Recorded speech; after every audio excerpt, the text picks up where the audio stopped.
Hey, I'm Jeff. Welcome to episode 4 of my farm challenge in Season of Discovery, and this is the loot from 1000 Splinter Fist ogres. The ogres are located in Duskwood. They are on the southwest side of the zone. Right under the Twilight Grove, there is the Volgol Ogre Mound. To help comprehension, I will split the zone in two parts, the outside and the inside of the cave.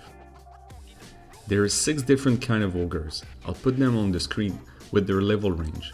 The higher level are located inside the cave.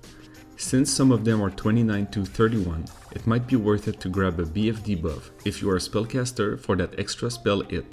They all share a similar loot table except some minor differences. They drop some exclusive uncommon equips, but they aren't really relevant. The Fireweaver and the Firemonger drops the recipe Elixir of Ogre Strength. Other than that, the ogres are on the humanoid drop table and you can expect a decent amount of silk and wool cloth. Here is the split for the 1000 ogre kills. The majority of my kills are the warriors since I was spending most of my time farming the higher level mobs in the cave. Zarkvol is a quest ogre that spawns inside the cave. Since some of them are high level, you get a chance at some interesting uncommon drops, and it's a good place to chase desirable phase 1 rare BOEs. Unlucky for me, I didn't find anything during this challenge. The main reason I enjoyed doing this farm was because of the chest spawn. In fact, there is 9 possible chest spawns on 3 different timers. That means every 10 to 15 minutes you'll have 3 chests to loot. Here is the location for the chest in zone 1. Here are the locations for zone 2. And here are the locations for zone 3.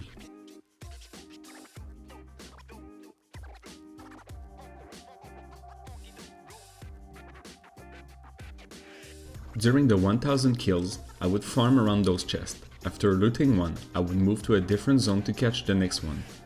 After looting 3 chests, I would move back to the first zone and wait for the next cycle.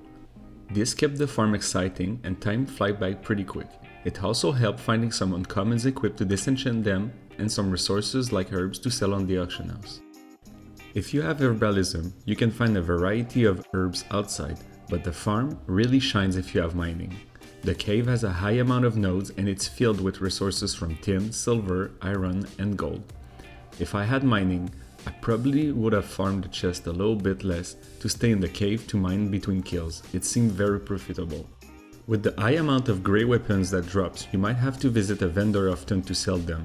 There is no quick access to a vendor, but if you go for a little trek in Stranglethorn Vale, you can find a small encampment to sell your junk items and replenish arrows. If you want to mail items to your bank alt, you'll have to herd back or walk back to Darkshire. In the end, I've ended up with 21 gold from the greens that sold on the auction house. I found a lot of greens in the chest and gathered 8 gold from the enchanting mats. The silk and the cloth added up to 11 golds. I've dropped 4 recipes and sold them for close to a gold each. The resources from the chest sold for 4 gold.